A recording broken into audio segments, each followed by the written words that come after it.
से पाकिस्तान फड़फड़ा रहा है। भारत की मार से बौखलाया पाकिस्तान अब समंदर में साजिशों का जाल बुन रहा है। पाकिस्तान आर्टिफिशियल आइलैंड बनाने की कोशिश में लगा हुआ है, तो वहीं चीन से सबमरीन लेकर ये सोच रहा है कि भारत के वार से बच जाएगा।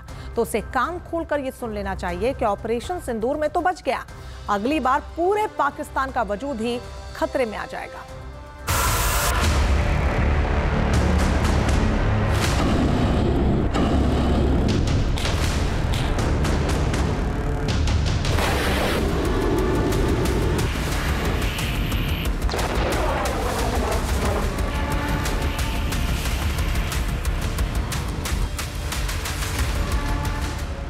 समंदर में पाकिस्तान जाल बिछा रहा है।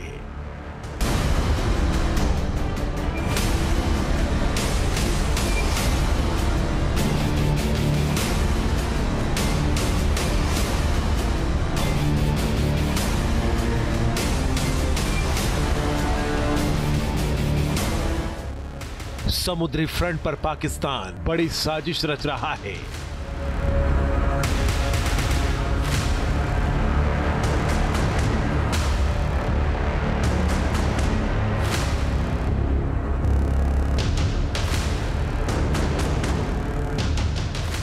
बौखलाया पाकिस्तान अपनी हरकतों से बाज नहीं आ रहा है।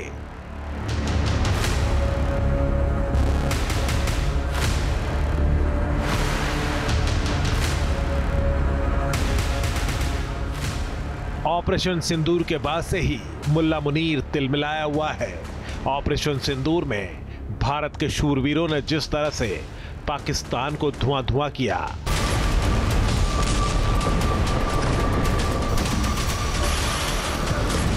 उससे पाकिस्तान की सेना का फील्ड मार्शल मुनीर बौखलाया हुआ है। इसीलिए वो अब समंदर में साजिश का जाल बुन रहा है। पाकिस्तान समंदर में आर्टिफिशियल आइलैंड बनाने जा रहा है। पाकिस्तान की शहबाज शरीफ सरकार ने अरब सागर में आर्टिफिशियल आइलैंड बनाने की मंजूरी दे दी है। ऐसी खबरें हैं कि फरवरी 2026 तक पाकिस्तान इस आइलैंड को तैयार कर लेगा और दावा है कि समंदर से तेल निकालने के लिए इस आइलैंड का निर्माण करने की तैयारी है। उससे पाकिस्तान के बारूदी मंसूबे भी पता चल रहे हैं। पाकिस्तान अपना आर्टिफिशियल आइलैंड सिंध के तट से करीब 30 किलोमीटर दूर बनाने जा रहा है।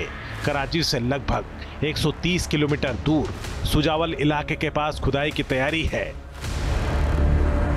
जिसका मतलब है कि पाकिस्तान अपने कराची पोर्ट के पास ऐसा आइलैंड बनाना चाहता है जिसका इस्तेमाल वो भविष्य में नेवल बेस के तौर पर कर सकता है।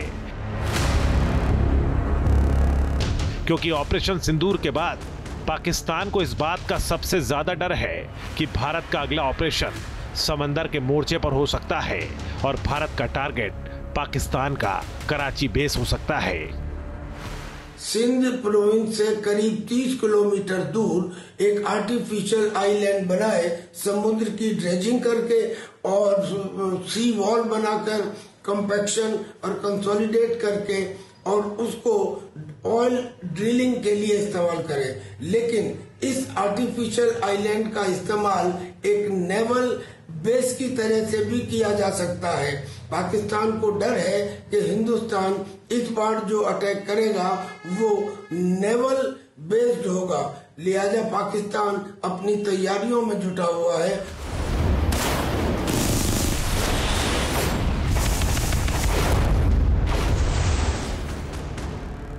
समंदर में भारत का दबदबा है। इंडियन नेवी पाकिस्तान की नौसेना के मुकाबले काफी ताकतवर है। इसीलिए मुल्ला मुनीर को चिंता सता रही है कि अगर भारत ने कराची पोर्ट पर धमाका कर दिया तो पल भर में पाकिस्तान घुटनों पर आ जाएगा।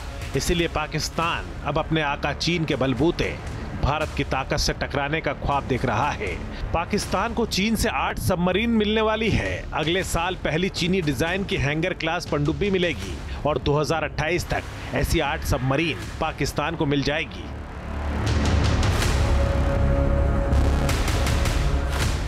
इन्हीं पनडुब्बियों के दम पर पाकिस्तान समंदर में भारत का मुकाबला करने की हसरत पाल रहा है। इन पनडुब्बियों की ताकत की बात करें तो ये पानी के भीतर 2 से 3 हफ्ते तक रह सकती है। यह स्टील सबमरीन होने से बहुत कम शोर करती है।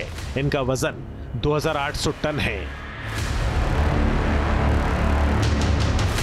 यह submarine 6 torpedo tube, anti ship मिसाइलें, बाबर 3 क्रूज मिसाइल दाग सकती हैं। ये पनडुब्बियां पाकिस्तान की पुरानी सबमरीन से ज्यादा घातक हैं, जिनके दम पर पाकिस्तान समंदर में भारत के खिलाफ जाल बिछाने की सोच रहा है।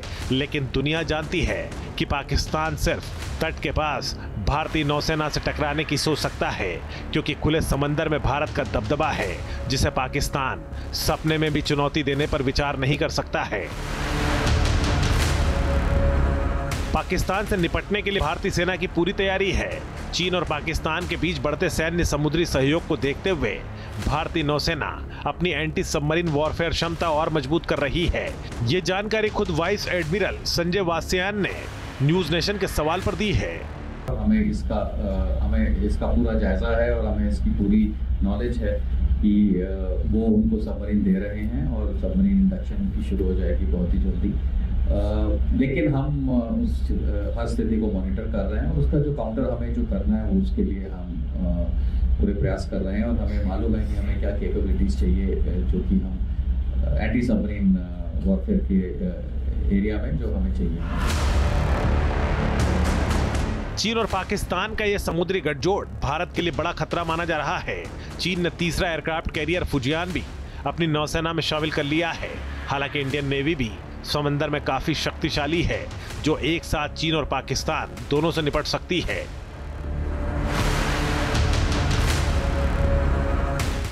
जहां भक्ति है हर शब्द में, कथाओं में छुपे हैं दिव्य रहस्य और ज्योतिष देता है जीवन को दिशा। धर्म से जुड़ी हर बातों को जानने के लिए हमारे चैनल स्तुति को सब्सक्राइब करें। चैनल पर जाने के लिए इस लिंक पर क्लिक करें।